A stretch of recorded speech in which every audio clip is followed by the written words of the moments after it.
Kita masuk ke mata kuliah ekologi hewan, pertemuan ke-6 dan 7. Yang ke-6 ini tentang komunitas, yang ke-7 itu tentang ekoenergetika atau proses terjadinya aliran energi dari produsen sampai ke konsumen. Sekarang kita mulai ke yang pertemuan ke-6 mengenai komunitas. Yang sudah diketahui ya, komunitas itu kumpulan dari populasi yang saling berkumpul dan berinteraksi. Kemudian bentar ya. Kok gini? Kemudian itu secara umum artinya sebagai masyarakat yang mempunyai pengertian kumpulan dari berbagai kelompok individu yang masing-masing kelompok itu memiliki karakter yang spesifik atau ciri khasnya. Kemudian dalamnya terjadi independensi atau kemandirian yang dinamis, baik itu skala ruang dan waktu. Kemudian dalam kajian ekologi, komunitas itu diartikan sebagai kumpulan populasi yang berinteraksi pada ruang dan waktu secara bersamaan. Kemudian komunitas itu yang dikaji itu adalah keberadaan beraneka ragam jenis organisme yang hidup bersama dengan cara beraturan, tidak tersebar bebas tanpa ada saling ketergantungan. Kemudian kajian komunitas yang pertama itu untuk mengetahui keseimbangan yang tergambarkan dalam struktur dan komposisi populasi penyusunnya. Kedua itu pola sebaran dan perubahan sebagai hasil interaksi semua komponen yang bekerja dalam komunitas tersebut. Kemudian sebaran, struktur, dan komposisi komunitas itu dapat ditemukan berbeda antara satu komunitas dengan komunitas lainnya bila kondisi lingkungannya itu berbeda dan juga adanya interaksi populasi dalam komunitas itu. Kemudian apabila kondisi lingkungan itu berubah secara gradual atau berangsur-angsur, maka struktur dan komposisi dari komunitas itu sendiri juga akan berangsur-angsur. Dan terjadi tumpang tindih antara komunitas yang satu dengan lainnya tanpa ada batas yang berbeda. Jadi bisa saja itu nanti tidak ada pemisah gitu antara komunitas satu dengan yang lainnya. Kemudian ke set keempat ini lanjutan dari slide ketiga. Itu maksudnya pola sebaran komunitas itu diilustrasikan dari daerah bagian ekuator, kemudian ke arah kutubnya itu, ya ini dari daerah kutub yang tinggi kemudian ke arah ekuator itu bisa dilihat di sini macam-macam komunitasnya itu pada berbagai tempat itu berbeda. Kemudian juga ada yang saling tumpang tindih karena memiliki kesamaan sumber daya sehingga juga terjadi interaksi baik itu simbiosis yang menguntungkan atau tidak. Nah ini gambar ini tuh adalah gambar dari komunitas berbagai ini ya, ada 1 sampai 5 dan kondisi itu memberikan gambaran adanya perubahan yang berangsur-angsur dan tumpang tindih antara populasi anggota masing-masing komunitas. Kemudian struktur dan komposisi komunitas.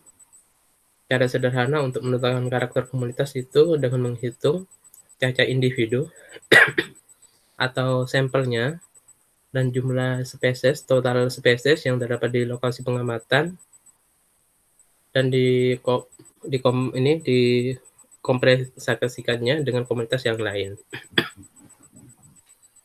Kemudian kesulitan dalam menghitung komunitas itu di lapangan yaitu penentuan karakter takson tingkat spesies dan juga bisa terjadi kesalahan pengambilan sampel. Karena itu kemelimpahan spesies bergantung pada jumlah sampel yang diambil. Misalnya spesies yang satu dia itu jumlahnya lebih besar daripada ini spesies yang lain. Ya, baik itu spesies itu lebih sifatnya adaptif dan juga yang satunya itu adalah spesies yang langka sehingga yang terambil itu yang langka akan digantikan oleh spesies yang lebih banyak gitu. Nah, untuk itu perlu dipertimbangkan itu pengambilan sampel yang representatif atau ada gambarannya atau pengukurannya sehingga spesies yang lengkap itu dapat terwakili dalam pengambilan sampel. Kemudian variasi organisme, baik cacah individu maupun jumlah spesies dalam komunitas itu menentukan karakter dari komunitas tersebut. Namun tidak semua organisme itu berkontribusi sama terhadap karakter yang dibentuk.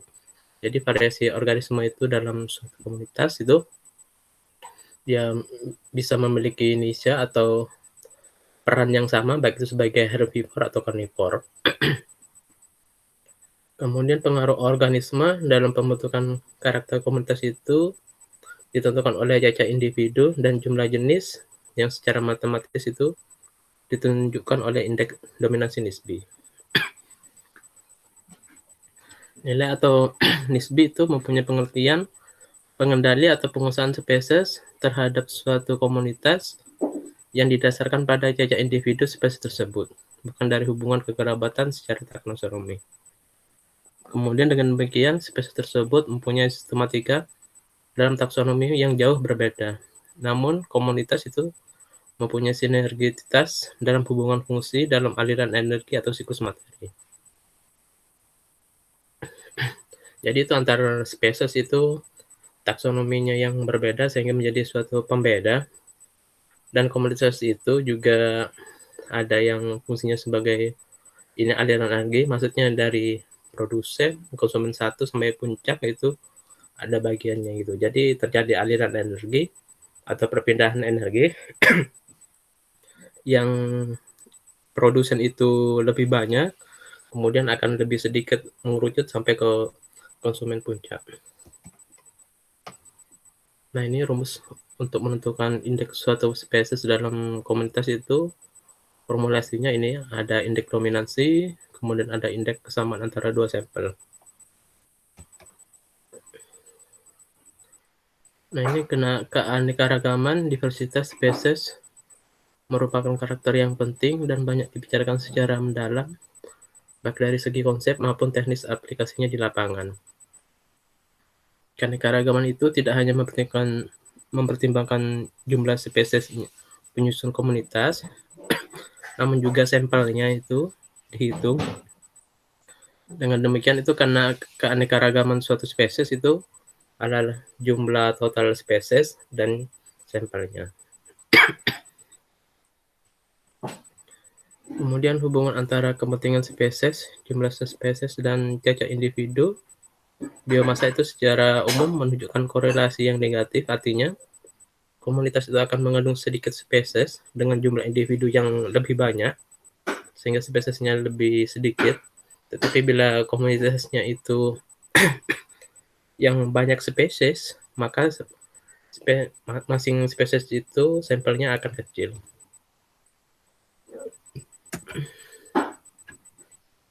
Kemudian keanekaragaman itu akan rendah pada ekosistem jika itu dibatasi atau dikontrol oleh faktor lingkungan yang abiotik atau adanya tekanan lingkungan, dan juga akan tinggi keanekaragamannya pada ekosistem yang dikontrol oleh faktor biotik atau terjadi interaksi di situ, baik itu herbivore, karnivor, dan konsumen puncak, dan juga produsen. Tetapi jika hanya di situ hanya dibatasi oleh faktor abiotik berupa lingkungan saja tanpa adanya sumber daya, tentu akan lebih sedikit. Kemudian keanekaragaman itu digunakan untuk mengidentifikasikan kondisi lingkungan suatu ekosistem. Menurut Odum ini menyatakan bahwa keanekaragaman itu identik dengan kestabilan dari suatu ekosistem. Yaitu jika keanekaragaman ekosistem itu relatif tinggi, maka kondisi ekosistem itu juga cenderung stabil. Pada lingkungan yang tercemar, tentunya keanekaragaman jenisnya akan rendah. Nah, ini untuk menentukan komposisi dalam komunitas dapat menggunakan formulasi atau rumus seperti ini. Ini rumus keanekaragaman, ada indeks diversitas, kemudian indeks keanekaragaman Shannon, kemerataan, dan kekayaan spesies. Oke, Desi, ada yang mau ditanyakan dari pertemuan 6. Ini Pak, di bagian formulasi. Nah, itu kan ada banyak ya Pak. Apa itu digunakan semua Pak? Apa hanya salah satu? Kalau misalnya penelitiannya ke arah indeks dominansi atau lainnya, iya bisa salah satunya. Tapi misalnya dihitung juga antara jumlah total spesies dengan cacat individunya, iya dipakai. Itu tergantung penelitiannya sih, ke arah mana. Misalnya ini Bu Yuni ini yang lebih paham ini mengenai rumus-rumus kayak gini. Biasanya ada genetika populasi, banyak kok itu bidangnya ke ekologi itu hitung-hitungannya. Tapi kalau misalnya dari apa ya, mencari suatu penelitian yang itu pengukurannya mudah, itu lebih cepat itu. Tergantung variabel penelitiannya itu nanti mau berapa macam yang akan dianalisis dan dicari.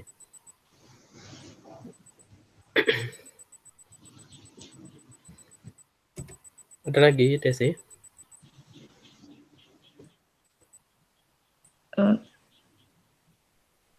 Sepertinya tidak ada Pak. Oh ya. Oke, lanjut ya ke ini, ke PPT pertemuan 7.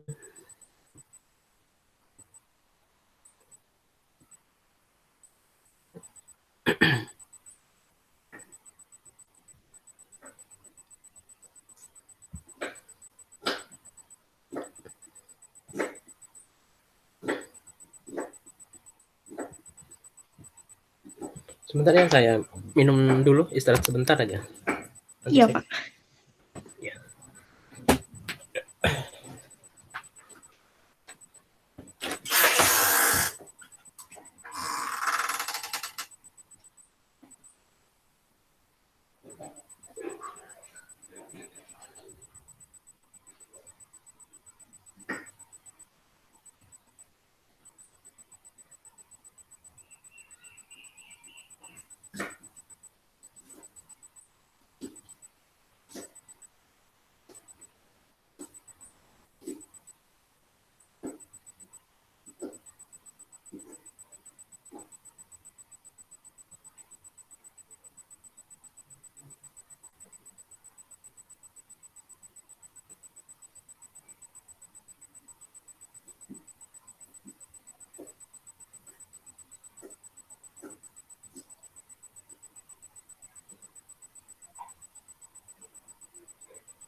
Oke, kita lanjut ke pertemuan terakhir mengenai ekoenergetika.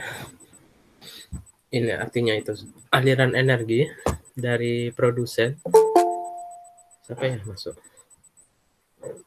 Oh, Nurul.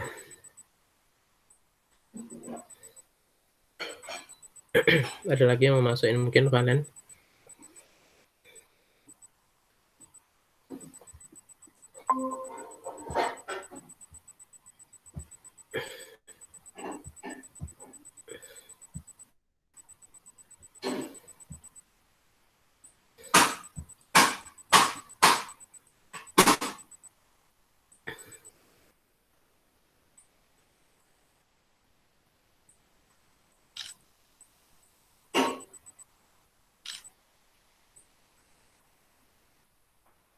Untuk Nurul ini ya, nanti untuk apa ya, pertemuan yang ke-6 nanti bisa dilihat sendiri di link YouTube yang akan saya bagikan nanti.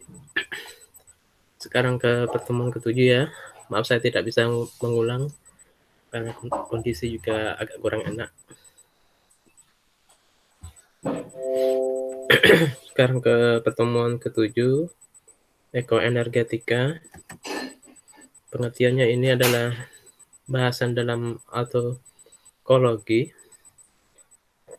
yaitu pendekatan dalam ekologi yang menjelaskan tentang distribusi atau penyebaran dan kelimpahan spesies dengan mempelajari interaksi organisme individu dengan lingkungannya. Ekoenergetika ini yang dibahas itu kebutuhan atau anggaran energi yang membentuk suatu individu.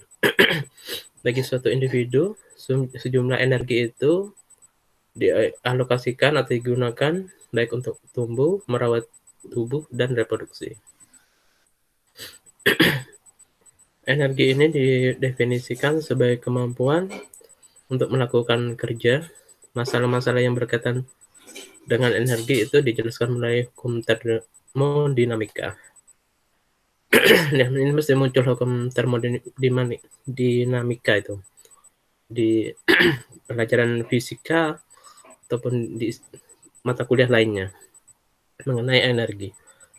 Hukum termodinamika 1 itu menyatakan bahwa energi dapat ditransformasikan atau ditransfer dari satu bentuk ke bentuk yang lain, tetapi energi itu tidak dapat rusak atau hancur atau hilang.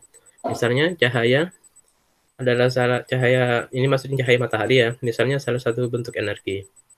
Cahaya itu ditangkap oleh tanaman atau energi kimia, lalu diubah oleh tanaman itu menjadi suatu gula, kemudian air, dan lainnya yang diperlukan oleh tumbuhan.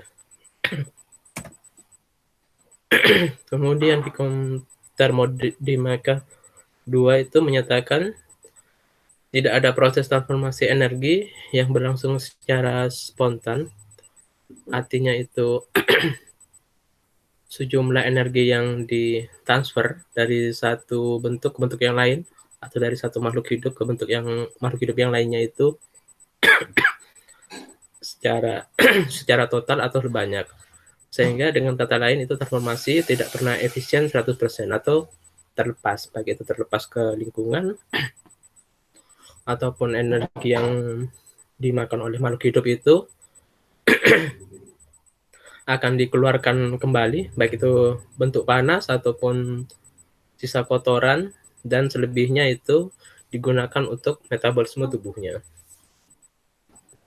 Kemudian sumber energi utama kehidupan di bumi adalah sinar matahari. Kemudian fungsi dari sinar matahari ini yang pertama, untuk memanaskan bumi. Panas itu dapat mendorong terjadinya siklus air, gerakan aliran udara, dan aliran air. Yang kedua, cahaya matahari itu berupa energi fitokimia yang dapat digunakan oleh tumbuhan untuk melakukan proses fotosintesis. Dan tujuan dari proses fotosintesis tentunya itu untuk membuat suatu energi yang diperlukan tumbuhan. Nah, ini energi itu satuannya ada beberapa macam ya.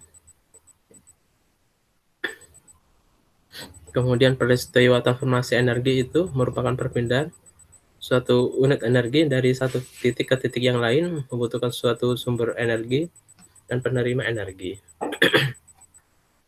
Biasanya ini dalam hutan atau ekosistem itu bentuknya berbentuk jaring-jaring makanan atau rantai makanan. Baik itu produsen, dikonsumsi oleh herbivore, pemakan tumbuhan, kemudian tumbuhan itu dimakan oleh karnivor dan sampai ke konsumen puncak.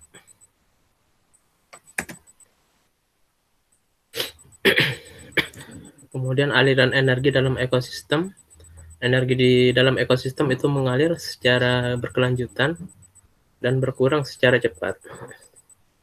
Sumber energi dalam ekosistem itu masukkan dari luar ekosistem. Sumber energi utama untuk semua tingkatan tropik adalah sinar matahari. Nah, ini menurut buku yang saya baca ya, bumi itu menerima sinar matahari itu kira-kira 1,94 gram kalori per sentimeter persegi per menit. Namun dengan adanya gangguan dari asap, awan, partikel itu hanya sekitar 46% sinar matahari pada siang hari yang diterima oleh bumi. Meskipun itu akan bervariasi atau berbeda menurut daratan di setiap bumi itu. Kemudian pembentukan zat organik dari proses fotosintesis menggunakan energi matahari sebagai berikut. Nah, ini proses dari fotosintesis, bahan bakunya karbon dioksida dan air, kemudian adanya energi matahari menjadi energi ini 709 kilokalori dan diubah menjadi gula dan oksigen. Kemudian senyawa organik hasil fotosintesis ini akan dipecah menjadi energi melalui proses respirasi. Ini dua persamaan ini adalah yang atas itu proses fotosintesis adalah anabolisme. Tahu kan anabolisme itu pembentukan suatu senyawa dari senyawa sederhana menuju senyawa yang kompleks. Sedangkan katabolisme itu dari senyawa yang kompleks menjadi senyawa yang sederhana.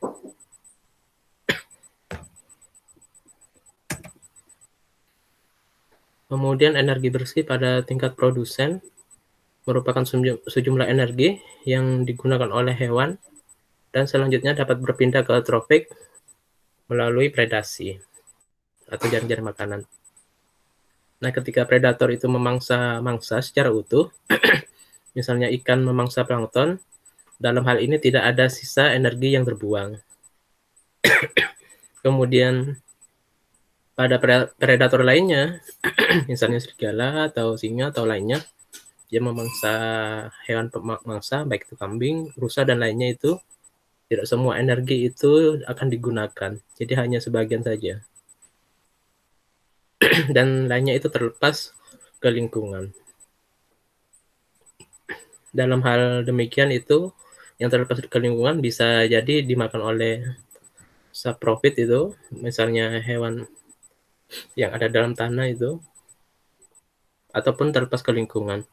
Kemudian jadi dalam hal ini pemangsaan predator itu dapat dipisahkan dalam masukkan energi kotor dan energi sisa.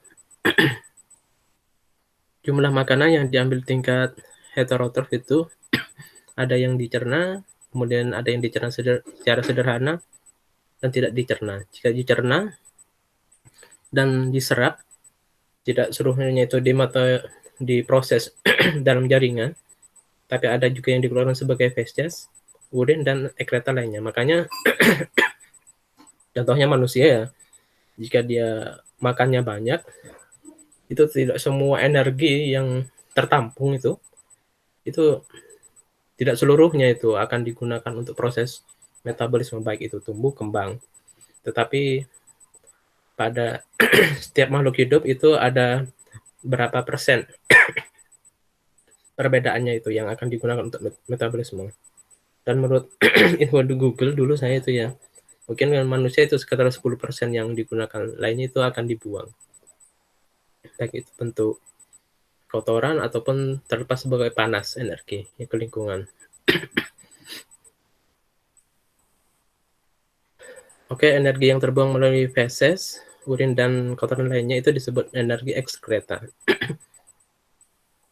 Energi asimilasi atau metabolis itu adalah energi makan yang nyata-nyata diserap dan digunakan.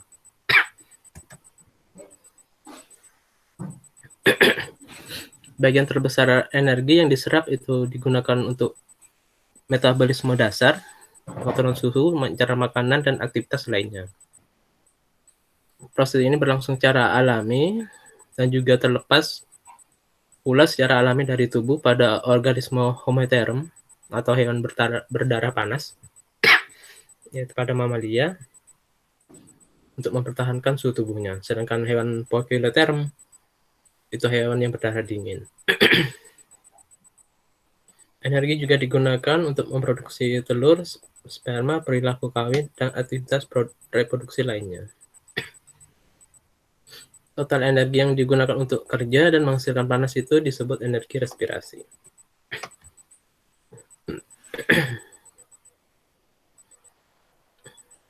Sekarang ini ya, produksi bersih, persatuan waktu tingkat konsumen itu energi masukan kotor, dikurangi dengan energi yang hilang melalui ekskreta dan respirasi. Ini adalah produksi nyata dari jaringan hewan dan dapat diukur sebagai pertumbuhan. Untuk organisme mati yang selain karena predator, ini disebut dalam ekologi yaitu sebagai kematian dan bukan karena faktor predator. Energi yang berkurang dari tingkatan tropik melalui urin, kematian, dan pemangsaan itu akan digunakan oleh saprofor atau dekomposer. Proses ini akan mengembalikan nutrisi ke dalam tanah, tetapi pengembalian unsur ke dalam tanah ini tidak bersamaan dengan pengembalian energi. Jadi pengembalian nutrisi itu ya tidak sebesar energi yang sebelumnya untuk ditransfer. Kemudian suatu ekosistem yang dipandang adalah sebagai suatu sistem yang terpisah dari sistem lain. Energi yang masuk ke dalam sistem melalui fotosintesis dan energi keluar dari sistem itu melalui respirasi. Kemudian produktivitas primer. Ini aliran energi dalam ekosistem itu dimulai saat terjadinya proses fiksasi pada proses fotosintesis. Melalui fotosintesis, energi cahaya akan diubah menjadi energi kimia organik yang disimpan oleh tumbuhan, baik itu sebagai batang dan lainnya. Nah, sejumlah energi yang dikumpulkan itu disebut sebagai produksi primer. Laju penyimpanan energi pada tumbuhan itu sebagai produktivitas primer, dan energi seluruhnya itu yang diakibatkan proses fotosintesis itu sebagai produksi primer kotor. Sedangkan energi yang digunakan itu sebagian untuk respirasi itu disebut ini produksi primer bersih. Dan ini satuannya. Nah, produksi primer bersih dari tumbuhan itu dikumpulkan oleh tumbuhan sepanjang waktu yang disebut biomasa. Sepanjang kehidupan tumbuhan, produk yang dikumpulkan sebagian akan mengalami degradasi atau kerusakan, pembusukan, dan sebagian lagi dipertahankan sebagai materi yang hidup.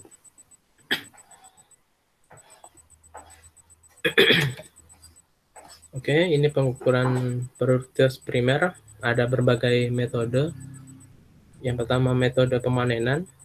Ini metode paling awal untuk menentukan produktivitas primer. Caranya ini dengan memotong bagian tanaman yang berada di atas permukaan tanah, baik itu tumbuhan di tanah maupun di air, dan bagian yang tanaman yang dipotong itu selanjutnya dipanaskan sampai seluruhnya airnya hilang atau beratnya konstan. Nah, materi tersebut itu akan ditimbang. Kemudian metode oksigen dengan botol gelap terang. Ini prosedurnya itu mula-mula diukur oksigen dalam air kedalaman tertentu. Air tersebut dimasukkan ke dalam botol gelap dan terang. Botol gelap itu tidak terjadi fotosintesis, sehingga konsentrasi oksigennya itu turun atau rendah. Sedangkan botol yang terang itu terjadi proses fotosintesis yang menghasilkan oksigen. Dan biasanya ini pengukuran oksigen itu biasanya menggunakan DO meter itu. Ada alatnya. Nah, dari percobaan tersebut itu dapat diukur ini adanya respirasi, produktivitas primer kotor, dan produktivitas primer bersih. Kemudian metode klorofil itu mulanya dilakukan pencuplikan daun dengan ukuran tertentu. Kemudian untuk sampling fitoplankton dilakukan dengan pengambilan sampel air dalam volume tertentu. Organisme selain fitoplankton akan dipisahkan dari sampel. Kemudian fitoplankton itu dalam suatu wadah itu akan difilter pada aseton ini, tambahan aseton. Kemudian setelah dibiarkan semalam akan disentrifus atau dicampur itu. Kemudian bagian supernatannya itu bagian atasnya dibuang, dan pelet bagian bawahnya itu yang klorofil dikeringkan dan timbang beratnya. Nah, pengukuran kadar klorofil ini juga dapat digunakan dengan alat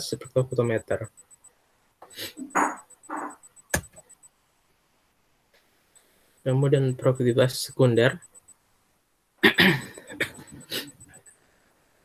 Di sini ya dijelaskan itu besarnya produksi primer bersih yang dikonsumsi heterotrof itu bervariasi, ditentukan oleh faktor lingkungan, serta tergantung dari jenis herbivornya.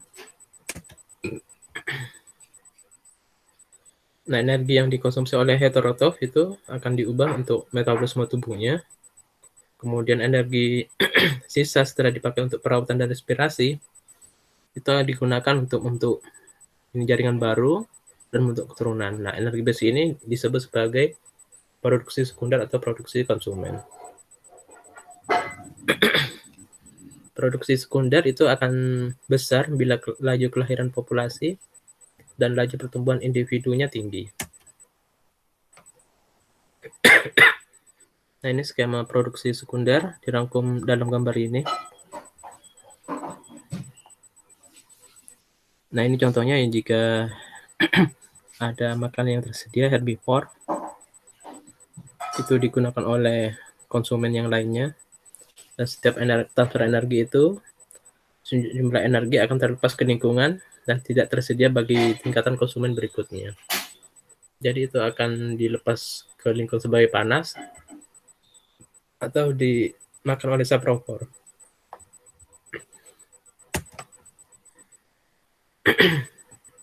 Nah, ini rumus untuk anggaran energi suatu populasi konsumen dapat diringkas sebagai berikut. Kemudian karena sulitnya memisahkan senyawa nitrogen dari sisa feses, ini penggunaan rumus lainnya. Dan produksi primer, sekunder itu dibatasi oleh sejumlah variabel, jumlah nutrien, dan kualitasnya.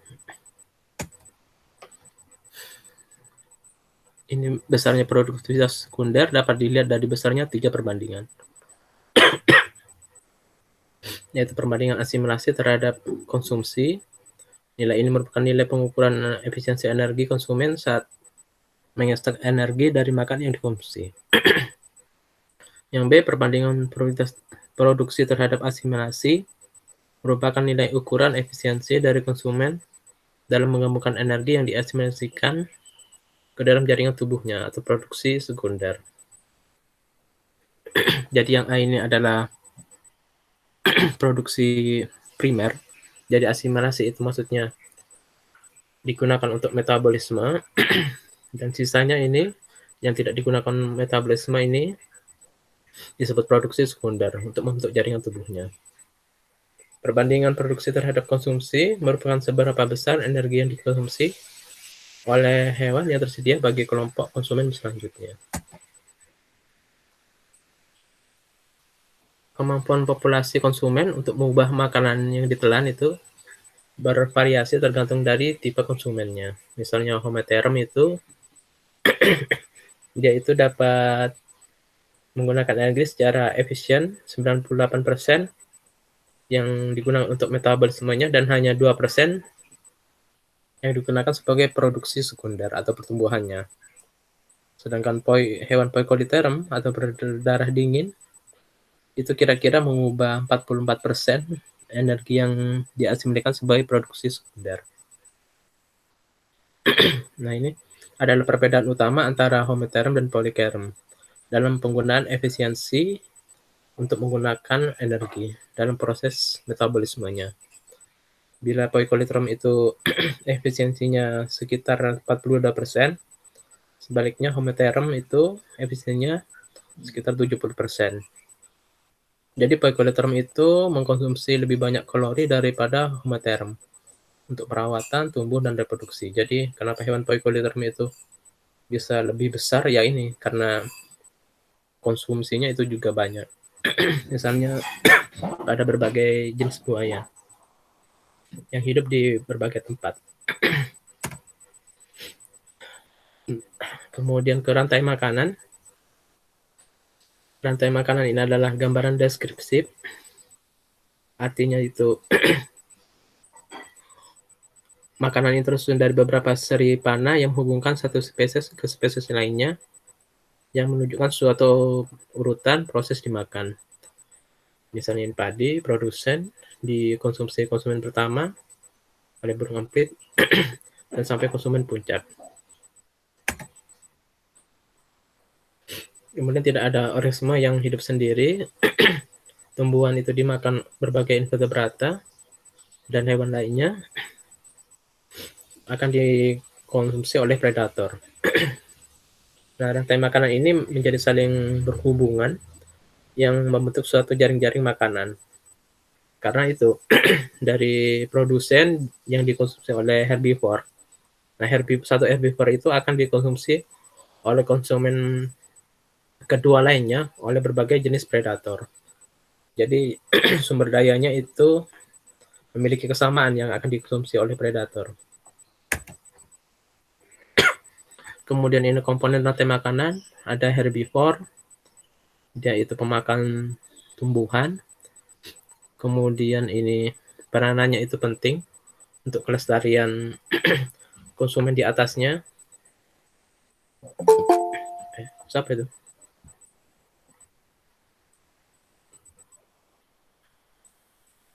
Ada yang masuk ya? Mungkin Valen. Valen. Mana ya? Tidak ada.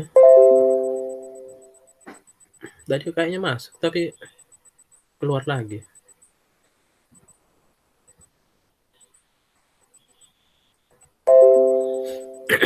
Kemudian herbivore itu dia itu memiliki struktur yang lebih kompleks dari hewan predator atau karnivor karena dari kepemilikan lambungnya, usus halusnya, usus buntunya, dan itu dapat bersimbiosis dengan hewan lainnya untuk mencerna energi dari tumbuhan menjadi suatu energi yang digunakan untuk metabolismenya.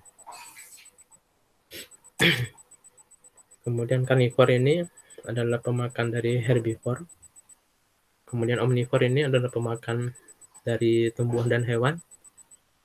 Contohnya itu serigala merah yang dia memakan tumbuhan beri, rodentia kecil, dan bagian organisme yang mati. Kemudian juga contoh lainnya itu ikan memakan tumbuhan dan hewan, misalnya ikan mujair. Kebiasaan makan ini pada banyak hewan bervariasi menurut musim, tingkatan dalam siklus hidup, ukuran, dan pertumbuhannya. Untuk decomposer ini, dia itu fungsinya untuk ini memakan tumbuhan atau hewan yang mati. Ada dua kelompok, yaitu makroorganisme dan mikroorganisme. Yang makroorganisme itu contohnya ini ada tungau, cacing tanah, laba-laba, dan keong. Kemudian yang mikroorganisme itu berupa bakteri dan jamur. Kemudian beberapa kelompok pemakan lainnya itu seperti parasit, parasitoid, scavengers, dan saprofit. Parasit itu hidup di tubuh inang. Jika inangnya mati, tentu dia juga akan mati. Kemudian hewan dewasa parasitoid itu memasukkan telur ke dalam tubuh inang dan akan berkembang menjadi larva. Dan perlahan larva itu akan mengkonsumsi tubuh inangnya. Sehingga inangnya akan mati dan dia akan tumbuh menjadi dewasa untuk mencari inang lainnya. Kemudian scavenger ini adalah hewan yang memakan materi tumbuhan dan hewan yang sudah mati. Kemudian saprophyte ini tidak memerlukan sinar matahari sebagai sumber energi, sehingga mereka dapat hidup di celah yang gelap. Contohnya jamur. Kemudian jenis-jenis rantai makanan, ada rantai makanan penguraian. Rantai makanan penguraian itu terdapat di semua ekosistem, baik terestrial, litoral, dan rantai ini merupakan jalur utama aliran energi. Misalnya di hutan Liriodendron ini 50% produksi primer kotor itu dipakai tumbuhan untuk perawatan dan respirasi. 13% itu diakumulasi sebagai jaringan baru, 2% dikonsumsi herbivore, dan 35% menuju rantai makanan penguraian. Untuk rantai ini, yang kedua rantai makanan pemangsaan.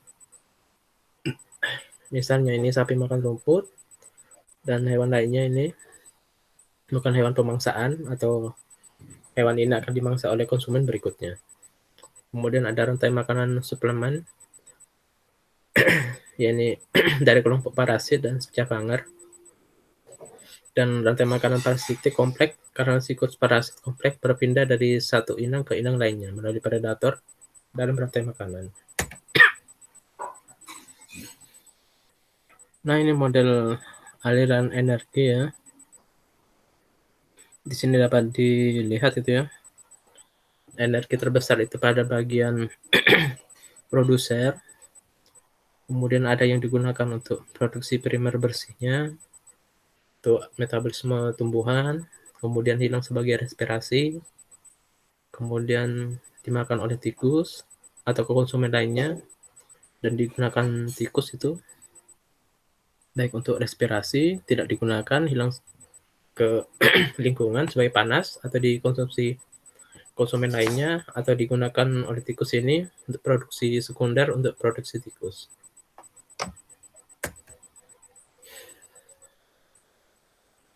Nah, ini tingkatan trofik dalam piramida ekologi. Di sini bisa dilihat ya, itu semua organisme yang memperoleh energi dari tingkatan produsen itu menduduki tingkatan trofik yang sama dalam ekosistem.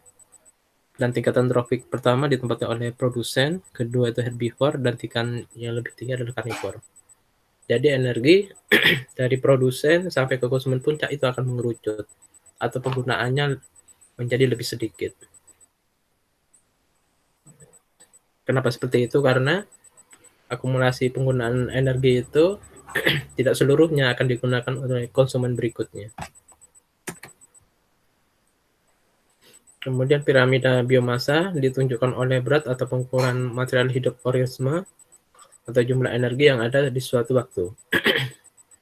Karena beberapa energi atau material berkurang dalam setiap rantai, total massa yang mendukung setiap tingkatan dibatasi oleh laju di mana energi disimpan sebelumnya. Nah, ini secara umum produsen itu lebih besar daripada biomasa, herbivore, dan karnivor. Kenyataan ini akan menghasilkan piramida dengan slope bertingkat, khususnya untuk komunitas terestrial dan air dangkal, di mana produsennya itu besar, akumulasi atau penyimpanan organik besar, siklus hidupnya lebih panjang, dan laju pemakaian energinya menjadi lebih sedikit. Untuk ke tingkat berikutnya, tingkat konsumen berikutnya. Nah, ini ada berbagai macam piramida di ekologi, baik itu piramida jumlah, piramida energi, dan piramida lainnya. Jika diproduksi dinyatakan energi, piramida tidak hanya menunjukkan jumlah energi yang mengalir di setiap tingkatan, tetapi yang lebih penting adalah peran berbagai organisme dalam pemindahan energi. Piramida energi itu disusun sebagai jumlah produksi organisme per unit, atau dinyatakan dalam bentuk berbeda sebagai laju makanan melalui rantai makanan.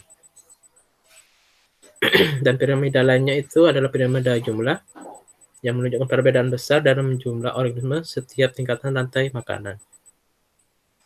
Nah, ini jumlah produser, kemudian konsumen pertama, dan puncak.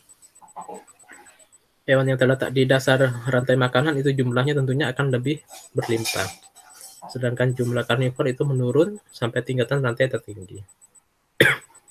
Jika hewan pertama ini dari herbivore itu berkurang, tentu itu akan berpengaruh ke konsumen berikutnya, sehingga terjadi ketidakseimbangan ekosistem dan akan menyebabkan kepunahan. Begitu pula sebaliknya, jika jumlah karnivornya lebih banyak daripada herbivornya, tentu akan membuat suatu herbivore itu menjadi punah, tetapi akan membuat kemelimpahan dari produsennya. Sama juga dengan jika produsennya ini lebih sedikit, tentu itu akan berpengaruh terhadap herbivore dan karnivor. Kemudian efisiensi ekologi adalah perbandingan dari beberapa parameter aliran energi di dalam dan antara tingkatan trofik, populasi, dan individu organisme. Aturan ekologi ini memperlihatkan kekuatan pengurangan 10 kali bila energi dialirkan dari satu tropik ke 3 tropik berikutnya. Misalnya 1000 kilokalori ini dikonsumsi oleh herbivore, kemudian itu akan mengerucut lagi 100 kilokalori oleh jaringan herbivore dan 10 kilokalori ini akan digunakan oleh karnivor tingkat pertama dan 1 kilokalori dalam karnivor tingkat kedua dan seterusnya. Jadi energi akan menjadi semakin menyusut.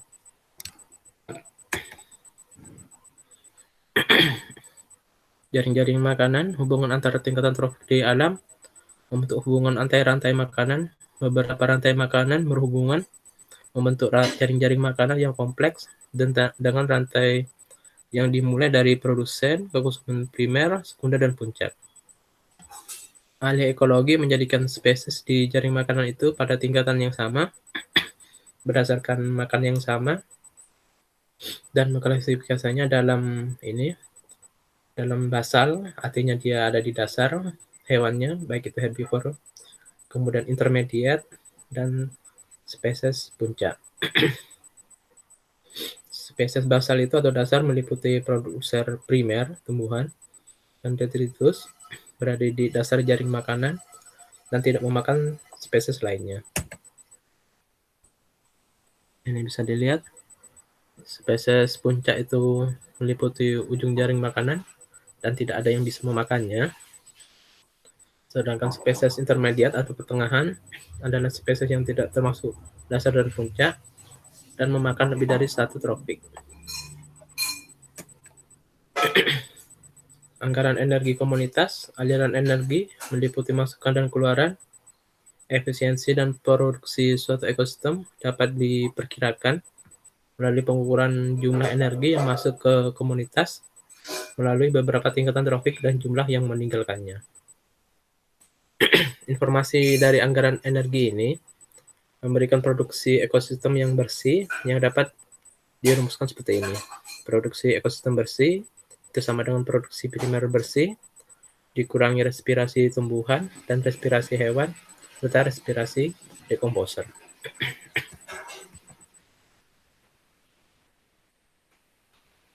Oke, ada yang mau ditanyakan? Pak, itu untuk yang hewan apa? Berdarah dingin. Iya, baik, boleh taruh. Kenapa? Di slide 7 itu kan tadi menjelaskannya berlangsung secara alami dan secara alami pula energi terlepas dari tubuh pada organisme homoitem. Nah, kalau untuk yang kebalikannya itu bagaimana, Pak?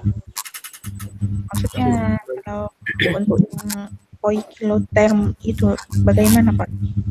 Apakah sama juga? Iya, sama juga. Dia juga berlangsung secara alam itu, dan terlepas dari tubuhnya, baik itu terlepas ke lingkungan sebagai energi panas yang tidak dipakai, bisa bentuknya keringat ataupun sisa kotoran, seperti itu. Dan juga yang dia gunakan itu sama dengan homoterm, baik untuk produksi sekundernya, baik itu untuk perawatan tubuhnya ataupun reproduksinya.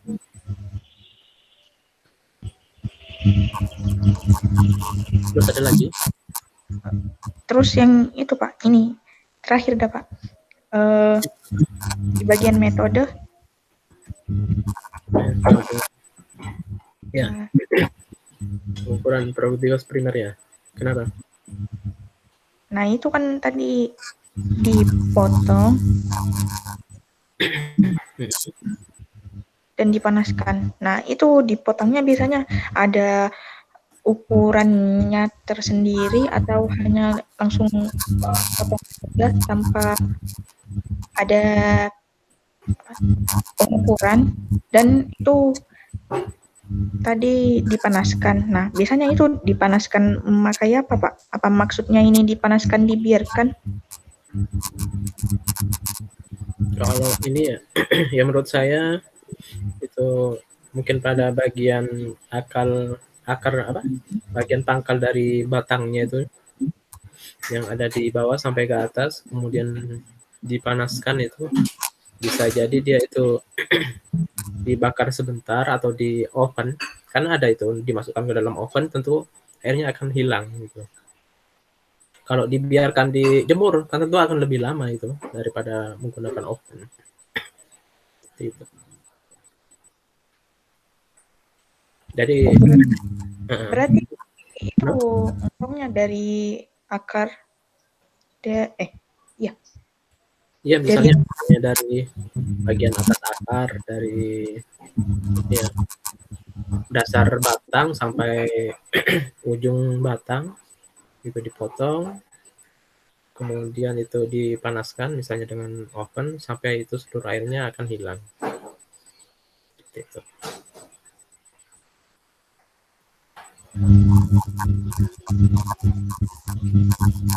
Ada lagi Desi? tidak ada itu Pak. Oh iya. Ya nanti kalau misalnya Bu Yuni sama Pak Nuril selesai nanti studinya, nanti kalau misalnya penelitiannya ke arah ekologi bisa dosen pembimbing mereka kok. Jadi lebih apa ya, lebih membidangi ke arah ekologinya gitu. Jadi enak bisa DP1 siapa, kemudian DP2-nya mungkin Bu Yuni atau Pak Nuril. Siapa? Iya.